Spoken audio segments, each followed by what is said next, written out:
Hello દોસ્તો, આપ સૌનું મારુતિ એકેડેમીમાં હાર્દિક સ્વાગત કરું છું. મિત્રો, લાસ્ટ લેક્ચરમાં આપણે પાવર ઇલેક્ટ્રોનિક્સમાં આપણે parallel inverter, single phase parallel inverter એ આપણે કમ્પ્લીટ કર્યું હતું. સાથે સાથે parallel inverter with feedback diode નો ઉપયોગ કરી આપણે સર્કિટનો સમજાતા. તો આજના લેક્ચરમાં આપણે શું સમજવાનું છે? આજના લેક્ચરમાં આપણે સમજવાનું છે કે ભાઈ ઓલરેડી ઇન્વર્ટરના 3 પ્રકાર પડે છે. આપણે જાણી ગયા બે પ્રકાર વિશે આપણે ઓલરેડી માહિતી ભણી લીધી. એક હતું સિરીઝ ઇન્વર્ટર, બીજું હતું પેરેલલ ઇન્વર્ટર. એ બે આપણે કમ્પ્લીટ કર્યું અને આજના લેક્ચરમાં આપણે ભણવાનું છે એ છે આપણે બ્રિજ ઇન્વર્ટર. આ બ્રિજ ઇન્વર્ટર છે એના પાછળ બે પાર્ટ છે. ફર્સ્ટ વન હાફ બ્રિજ અને ફૂલ બ્રિજ. તો એ બંનેનો આપણે અભ્યાસ કરવાનો છે, સ્ટડી કરવાનો છે. તો first of all we have discussed single phase half bridge inverter circuit દોરી વેવફોર્મ સમજાવો. મિત્રો, એક વખત એક્ઝામમાં પૂછાઈ ગયું કે ભાઈ single phase half bridge inverter ની સર્કિટ દોરી વેવફોર્મ સમજાવો. Very easy. આ પૂછા જાય તો લીલા લેયર થઈ જાય આપણે ભાઈ. 3 માર્કમાં સારામાં સારો ઈઝીમાં ઈઝી ક્વેશ્ચન છે ભાઈ. સાવ રમતવાત છે. આકૃતિમાં દર્શાવ્યા પ્રમાણે તમારે અહીંયા તમને બે થાઇરિસ્ટર, બે ડાયોડ દર્શાવવામાં આવ્યા છે અને એની સાથે સાથે લોડ પણ દર્શાવવામાં આવ્યો છે. અહીંયા આકૃતિમાં દર્શાવ્યા પ્રમાણે જ્યારે T1 એટલે કે જ્યારે અહીંયા જે સપ્લાય વોલ્ટેજ છે એ સપ્લાય વોલ્ટેજના અલગ અલગ 3 વાયર ની જરૂર પડે છે. 1, 2 અને 3. કારણ કે એટલા જે ઉપરનો ભાગ છે એને સપ્લાય કોણ કરશે? ઉપરનો EDC, નીચેનો છે એ નીચેના ભાગને EDC. અહીંયા બે EDC કેમ મળ્યા કે ભાઈ એટલા પોર્શનને એક EDC અને નીચેના પોર્શનને બે. એટલે ખરેખર એક જ EDC એટલે એક જ સપ્લાય વોલ્ટેજ છે, પરંતુ એ સપ્લાય વોલ્ટેજના આપણે અલગ અલગ બે ભાગ કરી નાખ્યા. લાઈક જેમ કે 10 વોલ્ટ હોય તો 10 વોલ્ટમાંથી 5 વોલ્ટ હું આને આપું અને 5 વોલ્ટ આને આપું. તો 5 વોલ્ટ પ્રથમ 5 વોલ્ટ છે એટલે કે જ્યારે સપ્લાય વોલ્ટેજ આપવામાં આવે છે, જ્યારે whenever the fire pulse to the given thyristor T1, જ્યારે આપણે ફાયરિંગ પલ્સ અથવા SCR ને ટ્રિગર કરવામાં આવે છે ત્યારે થાય છે શું કે ભાઈ ત્યારે 0 થી T/2 સમયે જ્યારે ફાયરિંગ પલ્સ આપું છું એટલે ગેટ પલ્સ આપવામાં આવે છે ત્યારે એ સમય મને ખાલી અહીંયા આના અક્રોસમાં કરંટ મળશે. એટલે કરંટની વેલ્યુ અહીંથી આ સોર્સ કરંટ અહીંથી અહીંયા ફ્લો થયો અને અહીંથી ફ્લો થશે મિત્રો. તો અહીંથી ફ્લો થયો અહીંથી પૂરો થઈ ગયો. તો આ જે કરંટ છે એ કરંટ અહીંથી ફ્લો થશે અને કરંટ પૂરો થઈ જશે. તો એ સમય દરમિયાન T1 ઓન થાય છે અને પરિણામે મને આઉટપુટ વોલ્ટેજ એટલે કે EDC/2 મને મળે છે. વેનેવર જ્યારે આપણે મિત્રો જ્યારે થાઇરિસ્ટર T1 ને ઓફ કરું છું, અને T2 ને ઓન કરું છું ત્યારે શું થાય? ત્યારે એ જે વોલ્ટેજ છે એ વોલ્ટેજ એ આપને મળશે નેગેટિવ EDC/2. કેવો મને મળશે?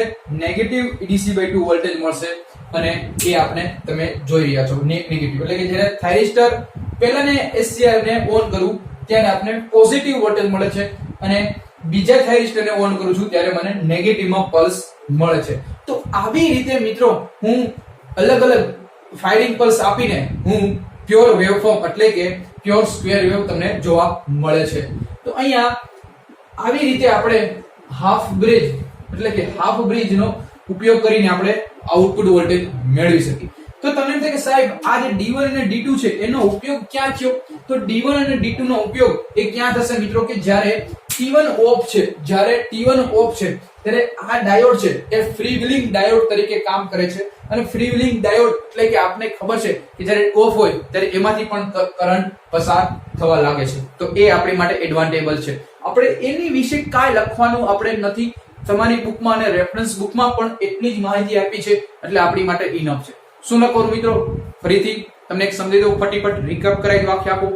Single phase half bridge inverter, આકૃતિ દોરવાની, બે T1 બે ડાયોડ વચ્ચે લોડ EDC/2 લખવાનું કે 0 થી T/2. આ લેસ ધેન શું છે કે ભાઈ એટલા સમયગાળા સુધીમાં T1 ઓન છે એટલે કે EDC/2 વોલ્ટેજ મળે છે. મિત્રો, જ્યારે તમે નોટ્સ બનાવતા હોય, જ્યારે તમે એક્ઝામમાં યાદ કરતા હોય ત્યારે હું બધું લખવાનું ના, એવું ન કરાય સાહેબ. હું શોર્ટ ટ્રિક્સમાં આવી રીતે લખી નખાય. મેં તમને મટીરીયલ તો આપેલું જ છે, મટીરીયલમાં પૂરેપૂરું મેં લખેલું છે, પણ આ વસ્તુ શું છે કે તમારે રિમેમ્બર કેવી રીતે યાદ રાખવું એની માટે મેં તમને એક ટ્રીક કરાવી છે કે આવી રીતે યાદ રખાય જેથી તમે સૂતા કે હાલતા ચાલતા પણ તમે યાદ રાખી શકો. પછી t બરાબર t/2 જેવો t બરાબર એટલે આ t બરાબર જેવો સમયગાળો t/2 આવશે તો એ સમય ડાયરેક્ટ જે આ પૂરું થયું આનો ગેટ પલ્સ પૂરો થયો અને ડાયરેક્ટ આપણો ડાયરેક્ટ બીજો થાઇરિસ્ટર ઓન થઈ જશે અને પછી મને આઉટપુટ મળશે. તો મારે જ્યારે આના અક્રોસ મારે લોડ મારે મોટર જોડેલી હોય તો મોટરના સમયમાં પણ મારી જે મોટર છે કન્ટિન્યુઅસ મને ફરવા લાગશે. તો આવી રીતે આ સિંગલ ફેઝ હાફ બ્રિજ ઇન્વર્ટરનો પણ ઉપયોગ કરી શકીએ. પરંતુ આ ઇન્વર્ટરમાં એક ગેરફાયદો છે. એ ગેરફાયદો એ છે કે અહીંયા 3 વાયરની જરૂર પડે છે. કેટલા? 3 વાયરની જરૂર. તો આ 3 વાયરની જરૂર મારે પડે, કોસ્ટ વધી જાય, સર્કિટ કોમ્પ્લિકેટ થઈ જાય. તો આવું ન કરવા માટે આપણે નેક્સ્ટ ઇન્વર્ટર, એનું નામ છે ફૂલ બ્રિજ ઇન્વર્ટર, કે જેમાં ઓન્લી માત્ર ને માત્ર 2 વાયરની જ જરૂર પડે છે. તો મિત્રો એ સ્ટાર્ટ કરીએ ફૂલ બ્રિજ ઇન્વર્ટર.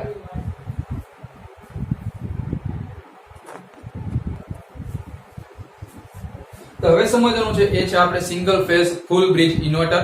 એ એક્ઝામમાં મે 2018 માં લાસ્ટ પેપર હતું, મે 2018. તો એ એક્ઝામમાં તમારે જીટીયુ ની એક્ઝામમાં મિત્રો 4 માર્કનો ક્વેશ્ચન પૂછાઈ ગયેલો હતો. વેરી ઈઝી તમારી માટે. તો મિત્રો જોઈએ ફટાફટ. જો ફૂલ બ્રિજ આવડે તો બે હાફ બ્રિજ ને બે જોડી અને શું બને છે? એક ફૂલ બ્રિજ બને છે. તો મિત્રો એટલો તમે જોઈ લો, એટલો જે પોર્શન છે એ ફૂલ હાફ બ્રિજ છે કે નહીં, એ હાફ બ્રિજ, આ એક હાફ બ્રિજ, આ બીજો હાફ બ્રિજ, ઈ બે ભેગા કરી નાખો, બની જાય ફૂલ બ્રિજ. સિમ્પલ વસ્તુ છે, કઈ નવા નથી. વેવફોર્મ પણ એક જ છે, નથી change, not change.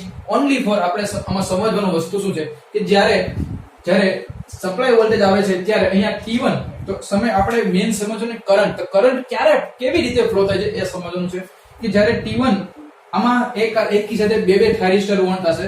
First of all T1 અને T2 ઓન થાય છે. કેવી રીતે સમજો? જ્યારે પોઝિટિવ વોલ્ટેજ આવે છે ત્યારે અહીંથી કરંટની ડાયરેક્શન T1 થી લોડ થી T2 અને T2 થી મારો પૂરેપૂરો સપ્લાય વોલ્ટેજ આખી સર્કિટ પૂરી થઈ જાય છે આવી રીતે. અને જ્યારે T1 અને T2 ઓન છે અને લોડ અક્રોસ મને પોઝિટિવ વોલ્ટેજ એટલે કે મને આ અક્રોસમાં મને પોઝિટિવ વોલ્ટેજ એટલે કે EDC મને વોલ્ટેજ મળે છે. પરંતુ જ્યારે T1 T વખતે એટલે આ સમય T વખતે એટલે કે કઈ સમયે 0 less than equal to T less than T/2. હવે આવશે T/2 less than equal to T less than equal to 2T સમય દરમિયાન. તો એ સમય દરમિયાન મારો જે T1 અને T2 ઓફ થાય છે અને T3 અને T4 ને ઓન કરવામાં આવે. એટલે કે T3 અને T4 ને ઓન કરું તો ત્યારે એ સમય મારો કરંટ કેવી રીતે ફ્લો થાય છે તમે જુઓ. તો એ સમય મને માઈનસ EDC વોલ્ટેજ મળશે. કેવી રીતે કે ભાઈ T3, ઓકે, તો T કેવી રીતે ફ્લો થશે? તો T3 અહીંયા નેગેટિવ માં જશે, જો માઈનસ માં T4 થી લોડ થી T3 એની પાછો સપ્લાય વોલ્ટેજ પૂરેપૂરો મળી જાય. એમ પણ મળે અથવા અહીંથી પણ મળશે નેગેટિવ માં T3 અને અહીંયા તો ફ્લો થશે નહીં, જેમ કે આ તો બંધ છે. આ રિવર્સ બાયસમાં ડાયોડ આવી જાય એટલે કે EDC to T3 to load થી T4 અને અહીંયાથી મારો સર્કિટ આવી રીતે પૂરી થશે. તો આવી રીતે મિત્રો અહીંયા બે અલગ અલગ કરંટ જે ડાયરેક્શન છે, કરંટની ડાયરેક્શન મને અલગ અલગ જોવા મળી શકે છે. તો આવી રીતે મિત્રો આપણે બે ઇન્વર્ટર એટલે એક તો હાફ બ્રિજ ઇન્વર્ટર અને બીજો હતો ફૂલ બ્રિજ ઇન્વર્ટર આપણે સમજ્યા. તો આ ફૂલ બ્રિજ ઇન્વર્ટરની ફાયદો શું કે ભાઈ એ ફૂલ બ્રિજની ઇન્વર્ટર આપણે રેક્ટિફાયરમાં પણ ભણી ગયું કે ભાઈ હાફ બ્રિજ કરતા ફૂલ બ્રિજમાં શું ફાયદો હતો કે ભાઈ મને જે વોલ્ટેજ છે હાફ બ્રિજ કરતા ફૂલ બ્રિજમાં બમણો મળે છે. પીક ઇન્વર્સ વોલ્ટેજ વધારે મળે છે. રિપલ કન્ટેન્ટ ઓછા મળે છે. સાથે સાથે કે મને જે વેવફોર્મ છે વેવફોર્મ પ્યોર સાઇન્યુસોઇડલ જેવું મળે છે. પરંતુ અહીંયા એ પ્રકારે જ મને થોડું સાઇન્યુસોઇડલ નથી મળતું પરંતુ સ્ક્વેર વેવ ટાઈપ મળે છે, આપણે એવું કહી શકાય. ઇફિશિયન્સી સારી છે હાફ બ્રિજ કરતા ફૂલ બ્રિજ કરતા ઇફિશિયન્સી સારી, કારણ કે અહીંયા આપણે એક સાથે T1 અને T2 બે થાઇરિસ્ટર ઓન થાય છે અને પરિણામે આઉટપુટ વોલ્ટેજ મને કન્ટિન્યુઅસ જોવા મળે છે. તો આવી રીતે આપણે સિંગલ ફેઝ ઇન્વર્ટર કમ્પ્લીટ 3 આપણે કમ્પ્લીટ કર્યા. મિત્રો ક્વિક તમને એક ચાર્ટ થ્રુ તમને ફટાફટ તમને સમજાવી દઉં કે ભાઈ આપણે કેટલું કર્યું. એ જે ઇન્વર્ટર છે એ ઇન્વર્ટર આપણે સૌથી પહેલા આપણે સમજ્યું હતું કે ભાઈ ઇન્વર્ટર શું છે, ઇન્વર્ટરનો વર્કિંગ પ્રિન્સિપલ. પછી આપણે જોયું કે ઇન્વર્ટર છે એના 3 પ્રકાર પડે છે. આ જે 3 ઇન્વર્ટર છે એમાં પહેલું ઇન્વર્ટર એનું નામ હતું સિરીઝ ઇન્વર્ટર, પછી છે પેરેલલ ઇન્વર્ટર અને પછી છે બ્રિજ ઇન્વર્ટર. તો મિત્રો આ આપણે સિરીઝ ઇન્વર્ટરની વેવફોર્મ ડાયાગ્રામ બધું સમજી લીધું. પેરેલલ ઇન્વર્ટરમાં એક સિમ્પલ પેરેલલ ઇન્વર્ટર કે જ્યારે લોડ તરીકે શું હોય રેઝિસ્ટર, એનો આપણે ફિગર જોઈ, અને જ્યારે આપણે લોડ તરીકે ઇન્ડક્ટર હોય ત્યારે, એટલે કે આ કઈ ફિગર થઈ, એટલે કે ફીડબેક ડાયોડ વાળી. ઓકે, આ કઈ થઈ ફીડબેક ડાયોડ વાળી આપણે સર્કિટ જોઈ. અને આ બ્રિજ ઇન્વર્ટરના ફર્ધર પાછા બે ક્લાસિફિકેશન આપણે જોયા, હાફ બ્રિજ અને ફૂલ બ્રિજ. તો આવી રીતે આ ઇન્વર્ટરની આપણે ક્લાસિફિકેશન ઓલરેડી બધું કમ્પ્લીટ કરી નાખ્યું. એમાંથી વધુ જો પૂછાય તો એક્ઝામ પોઈન્ટ ઓફ વ્યૂ મારા અનુસંધાને પૂછાવું હોય તો series inverter the very most important, parallel inverter એક્ઝામમાં મોસ્ટ ટાઈમ બી પૂછાય એવું શક્યતા મને લાગે છે અને પૂછાશે. તમારી મિક્સર માટે પણ આ બેમાંથી એક મહત્વનું અગત્યનું ક્વેશ્ચન બની રહેશે. હવે આપણે સમજીએ થોડું વસ્તુ કે ભાઈ ચોપર હતું તો ચોપરમાં પણ આપણે એના આઉટપુટ વોલ્ટેજ હતો એને આપણે કંટ્રોલ કરતા, અને એ આઉટપુટ વોલ્ટેજ કંટ્રોલ કરવાની ડિફરન્ટ ટાઈપ્સ આપણે સમજાતા. તો આમાં પણ એમાં આપણે ચોપરને કંટ્રોલ કરવાની રીત PWM સમજાતા ને, તો એવી રીતે આમાં પણ મારે જો આઉટપુટ વોલ્ટેજ આપણને ખબર છે કે આઉટપુટ વોલ્ટેજ મને DC મળવાનો છે, AC મળવાનો છે, કારણ કે ઇન્વર્ટર છે, it is a convert DC to AC. એટલા માટે મને જે આઉટપુટ વોલ્ટેજ મળશે એ મને AC મળે છે. તો આ આઉટપુટ વોલ્ટેજ AC મળે છે એને મારે કંટ્રોલ કેવી રીતે કરવો, તો એ આઉટપુટ વોલ્ટેજને કંટ્રોલ કરવા માટેની ત્રણ જરૂરિયાત છે. કેટલી મિત્રો? ત્રણ જરૂરિયાત છે. એ મિત્રો તમને સમજાવું કે ભાઈ આઉટપુટ વોલ્ટેજને કંટ્રોલ કરવાની શા માટે જરૂરિયાત છે. મિત્રો એક્ઝામમાં પૂછાઈ ગઈ છે કે આઉટપુટ વોલ્ટેજને કંટ્રોલ કરવાની જરૂરિયાતો જણાવો. તો એમાં પહેલી જરૂરિયાત આપણે કહી શકીએ કે ભાઈ આઉટપુટ વોલ્ટેજની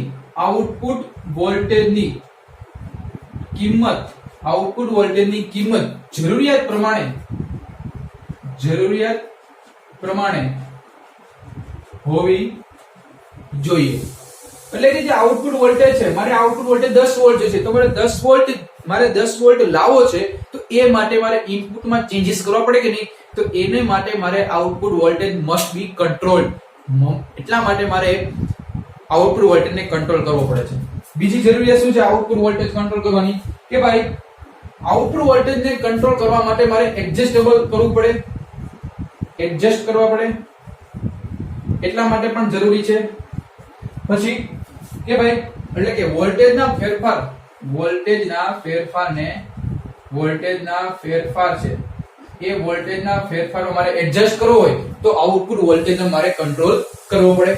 પછી છે કે ભાઈ આઉટપુટ વોલ્ટેજ છે તો આઉટપુટ વોલ્ટેજને જોઈતી ફ્રીક્વન્સી મુજબ મારે કંટ્રોલ કરવો હોય તો, જેમ કે મારે ઇન્ડક્શન મોટર છે તો આ ઇન્ડક્શન મોટર છે, એ ઇન્ડક્શન મોટરને મારે જોઈતી સ્પીડ પ્રમાણે મારે કંટ્રોલ કરવો હોય તો મારે શું કરવું, તો એની માટે મારે આઉટપુટ વોલ્ટેજ કંટ્રોલ કરવો પડે. તો આ જે ત્રણ જરૂરિયાત છે એક્ઝામમાં પૂછાઈ ગયેલી છે, અને એક્ઝામમાં પૂછાય તો આપણે નવેમ્બર 2016 માં ક્વેશ્ચન પૂછાઈ ગયો કે આઉટપુટ વોલ્ટેજ કંટ્રોલ કરવાની જરૂરિયાતો જણાવો. તો ત્રણ જરૂરિયાત છે. સૌથી પહેલી કે ભાઈ મારે આઉટપુટ વોલ્ટેજની કિંમત જરૂરિયાત પ્રમાણે હોવી જોઈએ. બીજું કે ભાઈ વોલ્ટેજના ફેરફારની એડજસ્ટ કરવા માટે મારે આઉટપુટ વોલ્ટેજ કંટ્રોલ કરવો પડે. અને લાસ્ટ એન્ડ ફાઇનલ કે ભાઈ ફ્રીક્વન્સીમાં મારે ચેન્જ કરવો છે, ફ્રીક્વન્સીને ચેન્જ કરું તો સ્પીડમાં ફેરફાર થાય, અને સ્પીડમાં ફેરફાર કરવો છે તો must be required output voltage control. That's why we have control the output voltage. એટલા માટે આપણે આઉટપુટ વોલ્ટેજને કંટ્રોલ કરવાની જરૂરિયાત પડે છે. તો મિત્રો આ હતું આઉટપુટ વોલ્ટેજ કંટ્રોલ કરવાની જરૂરિયાત. તો તમને થાય કે સાહેબ આઉટપુટ વોલ્ટેજ કંટ્રોલ કરવાની એટલી જ બધી જરૂરિયાત છે, તો આઉટપુટ વોલ્ટેજ કરવાની જરૂરિયાત, આ આઉટપુટ વોલ્ટેજ હું કેવી રીતે કરી શકું, તો આ આઉટપુટ વોલ્ટેજ છે, આઉટપુટ વોલ્ટેજ ને કંટ્રોલ કરવા માટેની બે રીત છે. કેટલી રીત? બે રીત. એમાં જે પહેલી રીત છે એનું નામ છે બાહ્ય કંટ્રોલ, અને ઇંગ્લિશમાં કહેવાય એક્સટર્નલ કંટ્રોલ, અને બીજી છે આંતરિક કંટ્રોલ, અને એને ઇંગ્લિશમાં કહેવાય ઇન્ટરનલ કંટ્રોલ. તો અહીંયા જે બાહ્ય કંટ્રોલ છે એ બાહ્ય કંટ્રોલમાં આપણે કેવી રીતે કંટ્રોલ કરશું તો એ આપણે મિત્રો સમજીએ. કોઈ બાહ્ય કંટ્રોલ છે એ બાહ્ય કંટ્રોલમાં આપણે કેવી રીતે કંટ્રોલ કરવાના છીએ, તો એમાં એ જે બાહ્ય કંટ્રોલ છે, તો બાહ્ય કંટ્રોલમાં આપણે સિમ્પલ કે ભાઈ રજિસ્ટર થ્રુ આપણે કંટ્રોલ આઉટપુટ વોલ્ટેજને કંટ્રોલ કરી શકીએ કે ભાઈ રજિસ્ટર આપણે જો અહીંયા મૂકી દઈએ આઉટપુટ વોલ્ટેજ સાઈડ, તો આપણે આઉટપુટ વોલ્ટેજમાં ઘટાડો પણ કરી શકું અને વધારો પણ કરી શકું. એ તો ભાઈ સાવ સિમ્પલ હતું કે ભાઈ આપણે લોડની વચ્ચે આપણે વોલ્ટેજમાં ફેરફાર કરી શકાય. પરંતુ ઇન્ટરનલી કંટ્રોલ કેવી રીતે કરી શકું? તો ઇન્ટરનલી ઈ કંટ્રોલ કરવા માટે બે પ્રકારના કંટ્રોલ છે અને એ બે પ્રકારના કંટ્રોલ આપણે એક છે બે પ્રકારના. એમાં પહેલું છે એ છે સિરીઝ ઇન્વર્ટર કંટ્રોલ અને બીજું છે PWM કંટ્રોલ. એટલે કે PWM એટલે કે પલ્સ વિથ મોડ્યુલેશન કંટ્રોલ. તો આવી રીતે મિત્રો આપણે કંટ્રોલ કરી શકીએ. ઓકે, તો મિત્રો આ વસ્તુ આપણે સમજી કે આઉટપુટ વોલ્ટેજ કંટ્રોલ કરવાની બે રીત છે. પહેલી એક્સટર્નલી અને બીજી છે ઇન્ટરનલી. એમાં જે એક્સટર્નલ છે એમાં એક્સટર્નલમાં તો આપણે સિમ્પલ વસ્તુ કે ભાઈ રજિસ્ટર જોડી, આઉટપુટ સાઇડ રજિસ્ટર જોડી આપણે આઉટપુટમાં વોલ્ટેજમાં વધારો કે ઘટાડો કરી શકીએ. એટલા માટે આ આપણે કોઈ એક્ઝામમાં પૂછાતું નથી અને એટલું કઈ છે જ નહીં, એમાં ટોપિકમાં નથી, ખાલી એટલું તમને સમજાવવા માંગે છે. પણ બાહ્ય ઇન્ટરનલ કંટ્રોલ એટલે કે એક તો સિરીઝ ઇન્વર્ટર, તો એ આપણે નેક્સ્ટ લેક્ચરમાં ભણશું. અને PWM control, very most important in your GTU examination as well as your mid-sem examination, as well as સાથે તમારા બી એટલે કે તમે ડિગ્રી કરવા જાઓ ત્યારે પણ આ ટોપિક વેરી મોસ્ટ ઇમ્પોર્ટન્ટ એ છે પલ્સ વિથ મોડ્યુલેશન. 100% મિત્રો આઈએમપી ક્વેશ્ચન કહેવાય તેવો કે ભાઈ પલ્સ વિથ મોડ્યુલેશન કંટ્રોલ એ છે શું, પલ્સ વિથ મોડ્યુલેશન કંટ્રોલ થી કેટલા પ્રકારના કંટ્રોલ કરી શકું, તો એ આપણે 2 મિનિટમાં સમજી લઈએ કે પલ્સ વિથ મોડ્યુલેશન કંટ્રોલ એ કેટલા પ્રકારના સમજવાના છે આપણે, અને એક્ઝામમાં વારંવાર પૂછાય છે. તો એમાં છે એક છે SPWM, બીજું છે MPWM અને ત્રીજું છે કે ભાઈ ઓકે એક તો SPWM, MPWM એટલે સિંગલ પલ્સ વિથ મોડ્યુલેશન, પછી છે MPWM એટલે કે મલ્ટી પલ્સ વિથ મોડ્યુલેશન, અને એક છે બીજું છે સાઇન PWM. એટલે કે આનું ફૂલ ફોર્મ થાય square wave pulse with modulation, multi pulse with modulation અને સાઇન પલ્સ વિથ મોડ્યુલેશન.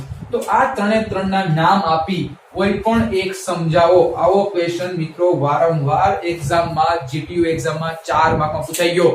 અને મિત્રો 2014 થી 2018 સુધી પેપર તમે કોઈ પણ ખોલી લેવાની છૂટ, એમાં આ ક્વેશ્ચન અને પલ્સ વિથ મોડ્યુલેશન કંટ્રોલ હોય છે. અને પછીનો ક્વેશ્ચન છે કે ભાઈ પલ્સ વિથ મોડ્યુલેશન કંટ્રોલના ફાયદા, એ પણ ઘણી વખત પૂછાઈ ગયું છે. એ બધું આપણે નેક્સ્ટ લેક્ચરમાં ભણશું. ત્યાં સુધી bye bye and take care.